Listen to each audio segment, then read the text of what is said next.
Hello students, welcome to S tech education. आज की video में डिस्कस करने जा रहे हैं structure. What is structure in C language. Students, हम इस स्ट्रक्चर से पहले कई सारे डेटा टाइप्स के बारे में पढ़ चुके हैं, जिसमें हमने पढ़ा integer, float, character, double, void, string, etc. Basically structure के कॉन्सेप्ट को समझने से पहले हम ये जान लें कि हम स्ट्रक्चर को यूज क्यों कर रहे हैं। देखिए स्टूडेंट्स, किसी भी एंटिटी के डेटा को स्टोर करने के लिए हमें स्ट्रक्चर की रिक्वायरमेंट पड़ती है। एंटिटी से मतलब क्या होता है, मान लीजिएगा कोई एक स्टूडेंट है या मान लीजिएगा कंपनी का कोई एम्प्लॉय है। अब हमें उससे रिलेटेड सारे डेटा को स्टोर करना है। हमें जब स्टोर करना है तो स्टोर करने के लिए हमें कुछ ना कुछ वेरिएबल्स चाहिए, और उन वेरिएबल्स का डेटा कहीं ना कहीं मेमोरी के अंदर जाके स्टोर होता है, और उस वेरिएबल का कोई ना कोई टाइप होता है। मान लीजिएगा फॉर एग्जाम्पल एक स्टूडेंट है, मान लीजिएगा आप ही स्टूडेंट हैं, और आपका कोई नाम होगा, आपका कोई रोल नंबर होगा, आपके कोई मार्क्स होंगे। उसी तरह से कंपनी के एम्प्लॉय का कोई आईडी नंबर होगा, उसका कोई नाम होगा, उसका कोई डेजिग्नेशन होगा, उसका कोई डिपार्टमेंट होगा, उसका कोई एड्रेस होगा।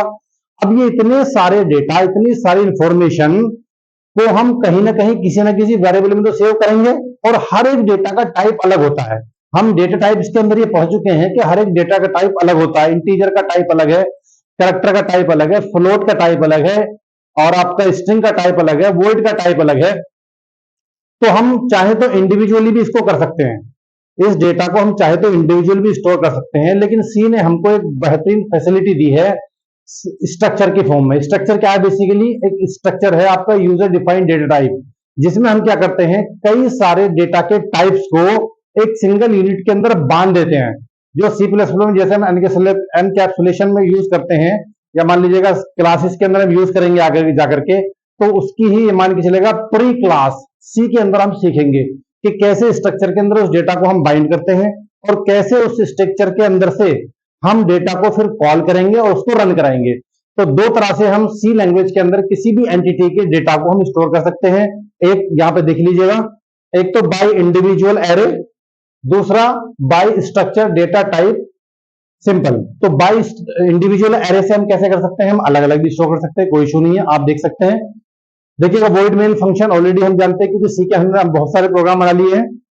कैरेक्टर नेम्स, इस तरह से हमको 2 डायमेंशनल एरे लेना पड़ेगा एक अलग से, और हमने वेरिएबल डिक्लेयर किया यहां पर। दूसरा इंटीजर रोल नंबर, उसका एक हमने एक एरे लिया, उसका साइज डिक्लेयर कर दिया। फ्लोट मार्क्स का साइज डिक्लेयर कर दिया। ये तो था इंडिविजुअली। अब हम इसी काम को अगर हम स्ट्रक्चर से करना चाहेंगे तो किस तरह से कर सकते हैं, स्ट्रक्चर से हम कैसे उसको डिक्लेयर कर सकते हैं, कैसे उसको हम सेव कर सकते हैं।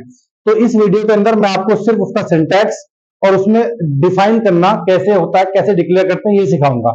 अगली वीडियो में इसका पूरा एक प्रोग्राम बनाएंगे, प्रोग्राम से हम समझेंगे कि कैसे स्ट्रक्चर के वेरिएबल्स का हम यूज करते हैं, स्ट्रक्चर के वेरिएबल कैसे उस स्ट्रक्चर में जाकर के उस डेटा को कैसे एक्सेस करते हैं, और कैसे उसको स्कैन करके उसको फिर रन करते हैं, वो हम अगली वीडियो में देखेंगे। इसमें हम बेसिक समझेंगे कि स्ट्रक्चर के अंदर कैसे हम डिक्लेयर करते हैं किसी भी एंटिटी के एट्रीब्यूट्स के डेटा को। तो देखिएगा स्ट्रक्चर में कैसे करते हैं, इसी हमको प्रोवाइड करती है कि स्ट्रक्ट नाम का कीवर्ड्स, और हमसे कहती है कि इसको लगाओ और स्ट्रक्चर का नाम अपनी मर्जी से आप कुछ भी दे दो। तो यहाँ पे स्ट्रक्ट लिखेंगे, स्ट्रक्चर का नाम लिखेंगे जो आप चाहो, किसके लिए स्ट्रक्चर बना रहे हो, स्टूडेंट की स्ट्रक्चर बना रहे हो, एम्प्लॉय की स्ट्रक्चर बना रहे हो, किसी कॉलेज की बना रहे हो, किसी कंपनी की बना रहे हो, कुछ भी आप बना सकते हैं। आगे देखिएगा कर्ली ब्रेस ओपन करते हैं, उसका डेटा का टाइप देते हैं, और यहाँ पर हम लोग मेंबर लिख देते हैं। आगे डेटा का टाइप देते हैं और मेंबर लिख देते हैं। जितने भी मेंबर आपको चाहिए, यानी उस एंटिटी से जुड़ी हुई जितनी भी इंफॉर्मेशन आपको चाहिए, वो सारे के सारे यहाँ पर डेटा का टाइप डिफाइन करें और लिखते जाएं। Data type member N. अब देखिएगा इसी की इंप्लीमेंटेशन ये है, ये तो सिंटैक्स है इसका, और सिंटैक्स के बाद में यहाँ देखिएगा स्ट्रक्ट हमने एक एम्प्लॉय नाम की स्ट्रक्चर बनाई, जिसका नाम हमने दिया एम्प्लॉय। क्यों दिया है कि एम्प्लॉय से जुड़ी हुई सारी इंफॉर्मेशन हम सेव कर रहे हैं एक सिंगल एंटिटी के अंदर या सिंगल यूनिट के अंदर। इसको हम सी प्लस प्लस के अंदर एनकैप्सुलेशन भी कहते हैं, वो आगे हम पढ़ लेंगे उसको, ठीक है। तो देखिएगा मान लीजिएगा एम्प्लॉय की कोई आईडी होगी, किसी कंपनी के अंदर कोई ना कोई आईडी होगी जिससे उसका आइडेंटिफिकेशन होगा। तो आईडी कायम आती है इंटीजर में, उसका हमने डेटा टाइप दे दिया। उसका नाम होगा कुछ ना कुछ, उसको हमने कैरेक्टर में दे दिया। उसका साइज डिफाइन कर दिया कि कितने कैरेक्टर तक का इसका नाम हो सकता है। इसके बाद फ्लोट का देख लेते हैं, फ्लोट की सैलरी, ठीक है ना। तो इस तरह से हम एक स्ट्रक्चर को डिक्लेयर कर सकते हैं।